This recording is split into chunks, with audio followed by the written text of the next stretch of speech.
Well, hello there. I hope you're ready to join us for an afternoon hike in Flåm. Today we're going to hike in one of Norway's most unstable mountain areas, so it's going to be interesting to see if we see any signs of it. Today's goal is to reach an old summer farm up in the mountains. We're going to have a nice view overlooking the Aurlandsfjord, have a nice dinner and hopefully have a good time.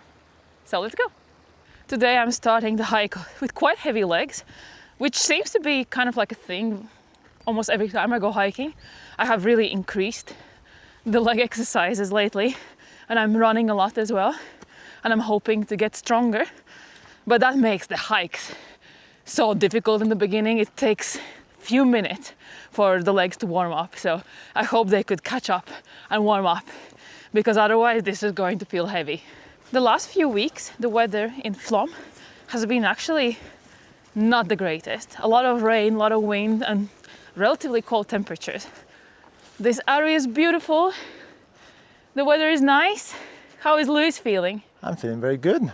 I actually enjoy this overcast weather. You do? Yes, because it makes it a bit lighter. It feels lighter, yeah. If the sun is shining super hard and you start sweating already from the beginning, I guess it's not the greatest feeling, no? No, it's not. So I'm very happy with this one. I think the best way is if when you reach the top of the mountain, then the sun kind of opens up, because usually it's colder at the top of the mountain. So when you reach there and then suddenly the sun is shining and it's warming you up, that's quite nice. Yeah, that's maybe asking a bit too much for today. One can hope, you know, one can hope. Look at this. It's like a crack in the terrain. So if you're picking up mushrooms and you're not being careful enough, you can seriously injure yourself here. So be careful when you hike in Norway, because I have seen sites like these relatively often. So you cannot just hike without paying attention.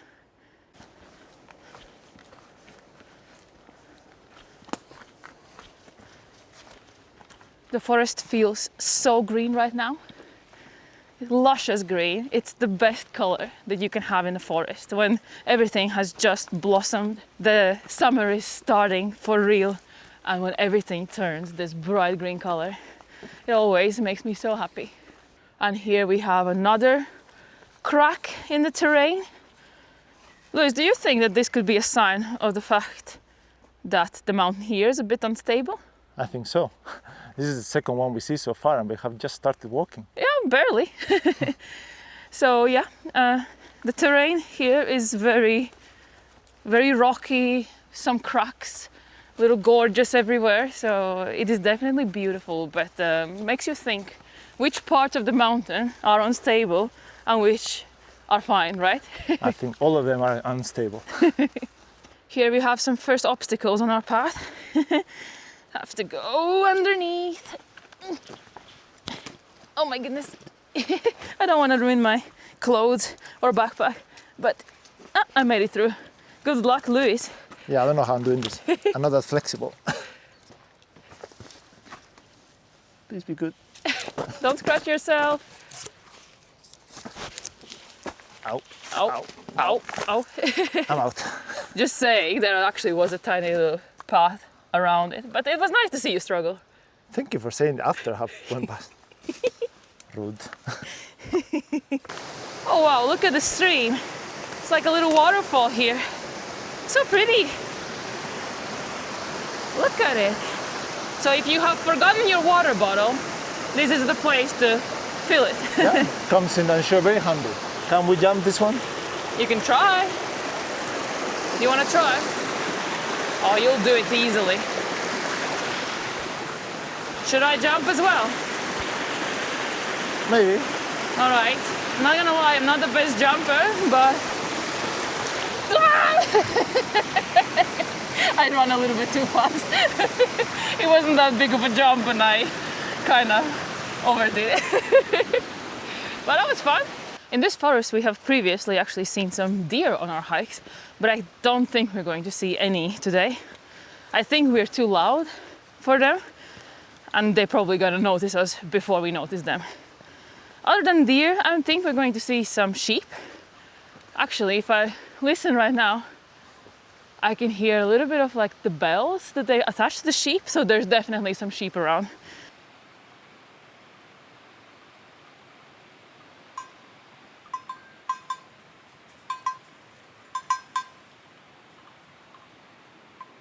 So curious.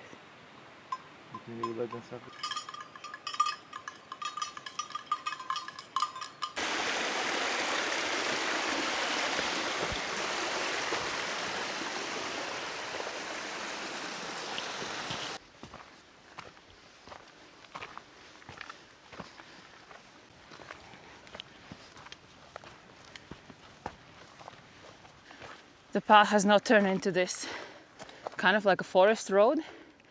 I have to say that I prefer the path, normal path through the forest, much better than this kind of like a road.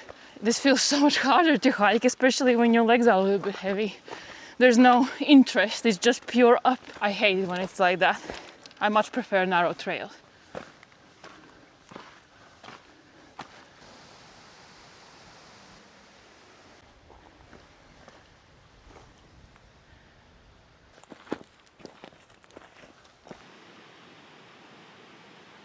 This really feels like a first proper summer hike. It's warm, I'm in a t-shirt, the weather is lovely, Louis is happy. I'm very happy. How did you know? I don't know, I just felt it. You have a nice energy today. Thank you. I feel powerful today. You feel powerful? Yes, don't ask me why. Is it because I say that I feel heavy in the legs, you're like, I'm perfect? It actually happens very often that if one of us is feeling weak, the other one is very strong. It is true. It is true. I don't know what kind of psychological effect is that, but other people's pain makes you stronger. Let's run. No! What are you doing? Slow down.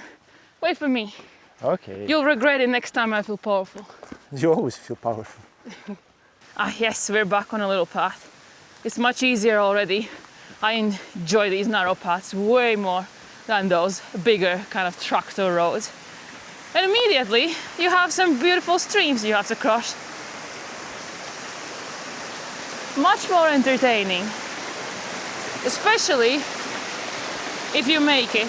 If you don't make it, well, then you're wet. The higher we go, the less green it is.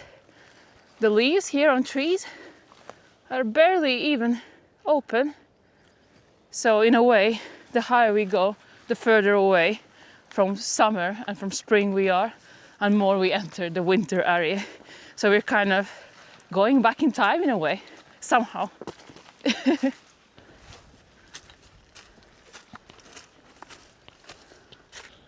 Almost above the tree line.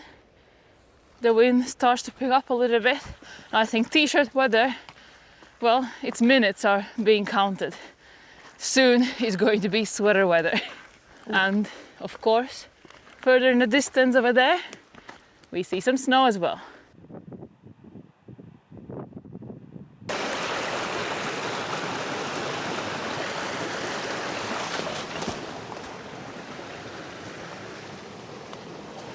Not that bad. Well, it got cold. It got cold.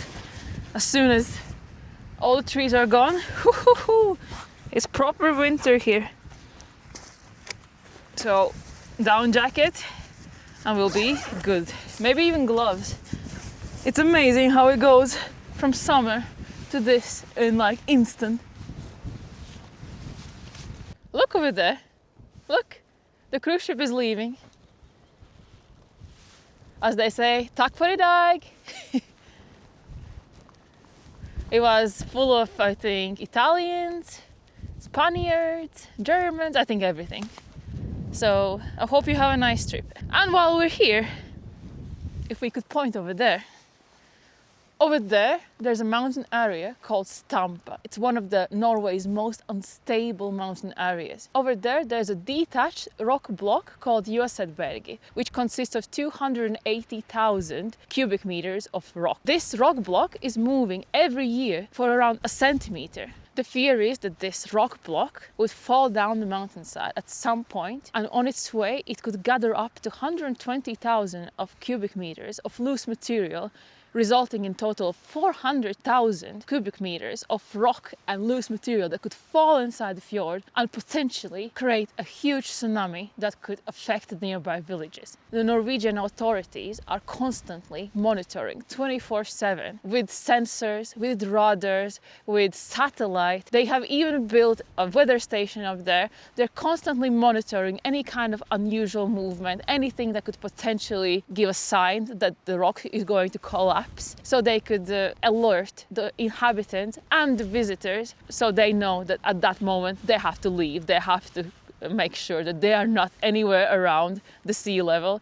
Otherwise, they might end up in the fjord. Nobody knows when this is going to happen. It could happen tomorrow, it could happen in a week, it could happen in 100 years, it could happen in 1,000 years. It's probably going to happen at some point. There are various scenarios on how bad it's going to be. Perhaps only a small part will fall down, perhaps a large part will fall down, but nevertheless they are trying to be prepared for all kinds of scenarios. A few years ago, I think 3 years ago, a part of it actually fell down the mountainside, closed the main road between the villages and also the walking and cycle path for a few days. So people actually had to take boats to go from one village to the other. So we already know here what kind of impact it could have, but nevertheless the business here keeps thriving. People keep visiting, people still choose this place to live because we cannot keep living in fear. It's just not how it works. We finally did it. We arrived to our destination, the old summer farm. Yeah, here's where they used to bring animals during the summertime, so they could be grazing around. But clearly it's still way too cold since there's no sheep around here. I think it's not summer season just yet, but we have seen sheep here before. Not goats, I think. I think it was sheep, yeah. Right? Yes. Also, not to mention, this is kind of like a traditional way of doing it in Norway. You will see a lot of small building, I don't know, settlements in many places in Norway. There's not luxury there. There is like miniature, as basic as you can think of. And normally they are set in this amazing scenery. Like, look at this, we almost have like a little waterfall there. It's so beautiful. It's super cool. But this is one of the best type of like summer farms I have ever seen, when literally you have the water source right on your doorstep. That is true. Anyway, I think I'm super hungry. We need to find a little spot where we can sit down and have a quick dinner. And if we're covered from the wind, even better. Well, we found a perfect little spot. We're a bit protected, I think. And yeah, it's time for dinner and I have the food thermos with me. We were both at work today, so if we wanted to spend as much time as possible outside in the nature, the dinner had to be simple. So I attempted to do very simple hot dogs, but I have to say I haven't nailed the technique on how to do it.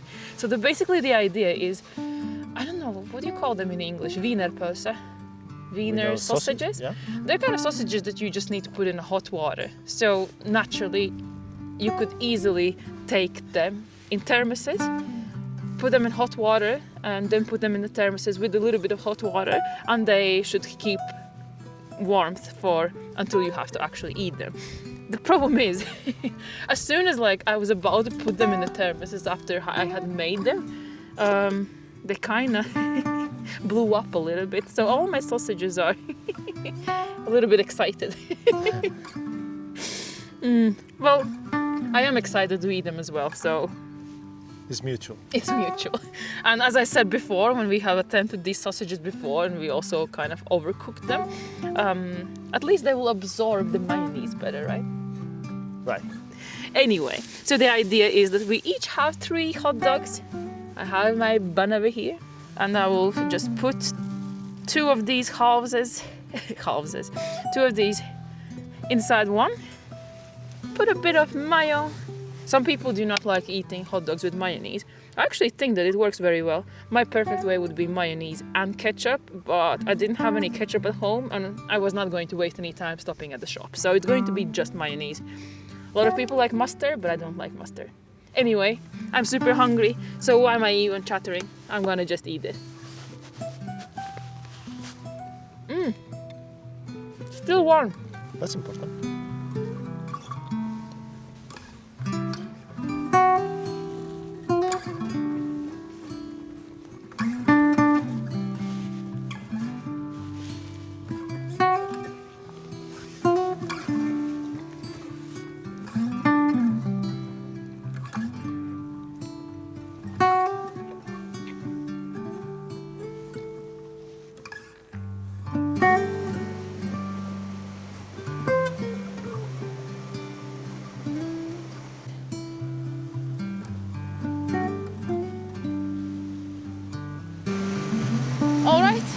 we're done with our little pit stop.